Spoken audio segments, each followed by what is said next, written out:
Hello ವೀಕ್ಷಕರೇ, ನಿಮ್ಮ ಮನ್ಷು ಬಿದ್ರೆ ಯೂಟ್ಯೂಬ್ ಚಾನಲ್ಗೆ ಸ್ವಾಗತ. ನೋಡಿ, ಇವತ್ತು ನಾವು ಎಲ್ಲಿಗೆ ಹೋಗ್ತಾ ಇದ್ದೀವಿ ಅಂತ ನೋಡಿ. ನಾವು ಈ ರೀತಿ ಟ್ರಾವೆಲ್ ಮಾಡ್ತಾ ಇದ್ದೀವಿ.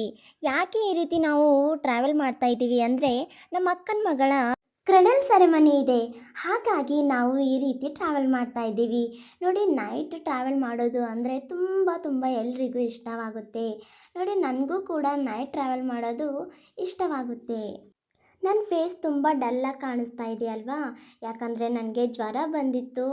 ಆದರೂ ಕೂಡ ನಾನು ಟ್ರಾವೆಲ್ ಮಾಡ್ತಾ ಇದ್ದೀನಿ. ಟ್ರಾವೆಲ್ ಮಾಡೋದರಿಂದ ಇನ್ನೂ ಜ್ವರ ಜಾಸ್ತಿ ಆಗಿಬಿಟ್ಟಿತ್ತು. ಆದರೆ ಏನು ಮಾಡೋದು, ಫಂಕ್ಷನ್ ಇದೆಯಲ್ವಾ, ಫಂಕ್ಷನ್ಗೆ ಅಟೆಂಡ್ ಆಗಬೇಕು ಅಂತ ರಾತ್ರಿ ಈ ರೀತಿ ನಾವು ಟ್ರಾವೆಲ್ ಮಾಡ್ತಾ ಇದ್ವಿ. ನೋಡಿ ಯಾವ ರೀತಿ ನಾವು ಡೆಕೋರೇಟ್ ಮಾಡಿದ್ದೀವಿ ಅಂತ.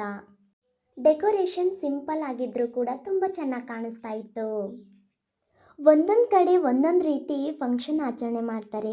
ಯಾವ ರೀತಿ ಅಂದರೆ, ಈ ಕಡೆ ನೋಡಿ ಕಾಲಿಗೆ ಅರಿಶಿಣ ಹಚ್ಬಿಟ್ಟು ಹಾಗೆಯೇ ಕೆನ್ನೆಗೆ ಗಂಧದ ಬೊಟ್ಟು ಹಚ್ತಾರೆ.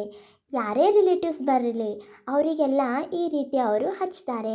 ಹಾಗೆ ಹಚ್ಚಿದ್ರೆ ಒಳ್ಳೆ ಸೂಚನೆ ಕೊಡುತ್ತದಂತೆ. ನನಗಂತೂ ಅದು ತುಂಬಾ ಇಷ್ಟವಾಗಿತ್ತು. ನೋಡಿ, ನಮ್ಮ ಪ್ರಿನ್ಸೆಸ್ ಯಾವ ರೀತಿ ಕಾಣಿಸ್ತಾ ಇದ್ದಾಳಂತೆ. ತುಂಬ ಕ್ಯೂಟಾಗಿ ಕಾಣಿಸ್ತಾ ಇದ್ದಾಳೆ. ಅವಳಿಗಂತೂ ನೋಡ್ತಾ ಇದ್ದರೆ ಇನ್ನೂ ನೋಡಬೇಕೇ ಅನ್ನಿಸ್ತಾ ಇತ್ತು. ಅಷ್ಟು ಚೆನ್ನಾಗಿ ಕಾಣಿಸ್ತಾ ಇದ್ಲು. ಜೀವನ ಅಂದ್ರೇ ನೋಡಿ ಯಾವ ರೀತಿ ಇರುತ್ತೆ ಅಂದರೆ, ಕಷ್ಟ, ಸುಖ, ನೋವು, ನಲಿವು, ಸಂತೋಷ, ಅಳು, ನಗು ಇವೆಲ್ಲ ತುಂಬಿಕೊಂಡಿರುತ್ತೆ. ಕಷ್ಟ ಆಗಿರ್ಬೋದು, ಅಳು ಆಗಿರ್ಬೋದು, ದುಃಖ ಆಗಿರ್ಬೋದು, ಇವೆಲ್ಲ ನಾವು ನಮ್ಮಲ್ಲೇ ಬಚ್ಚಿಟ್ಕೋತೀವಿ.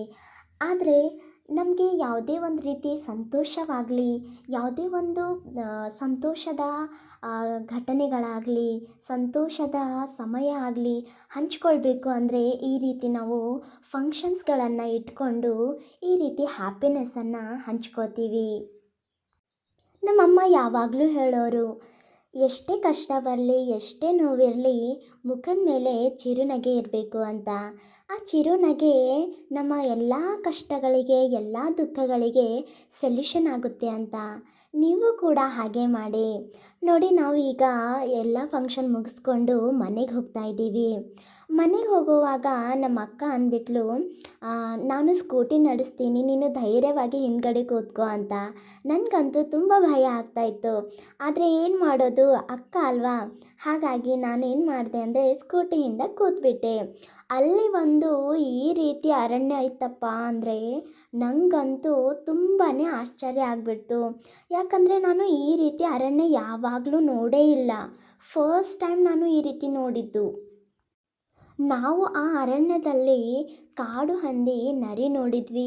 ಅದಂತೂ ನೋಡಿ ತುಂಬಾ ಭಯ ಬಿಟ್ಟಿತ್ತು. ಆದರೆ ಅರಣ್ಯ ನೋಡಿ ಏನೋ ಒಂದು ಚಿರುನಗೆ ಬಂತು. ಅಯ್ಯೋ, ಈ ರೀತಿ ನಾನು ನೋಡೇ ಇರಲಿಲ್ಲ, ಇವತ್ತು ನೋಡಿದ್ದೀನಿಲ್ಲ ಅಂತ ತುಂಬಾ ಸಂತೋಷ ಆಗಿತ್ತು. ಕ್ರೆಡಲ್ ಸೆರೆಮನಿ ಮುಗಿಸ್ಕೊಂಡ್ಬಿಟ್ಟು ಮನೆಗೆ ಹೋಗುವಷ್ಟರಲ್ಲಿ ತುಂಬಾ ಲೇಟಾಗಿ ಹೋಯಿತು. ನೋಡಿ, ನಮ್ಮ ಡೇ ಈ ರೀತಿ ಎಂಡ್ ಆಯಿತು. ನನ್ನ ವಿಡಿಯೋ ನಿಮಗೆ ಇಷ್ಟವಾದರೆ ಲೈಕ್ ಮಾಡಿ, ಶೇರ್ ಮಾಡಿ, ಹಾಗೆಯೇ ಸಬ್ಸ್ಕ್ರೈಬ್ ಮಾಡಿಕೊಳ್ಳಿ.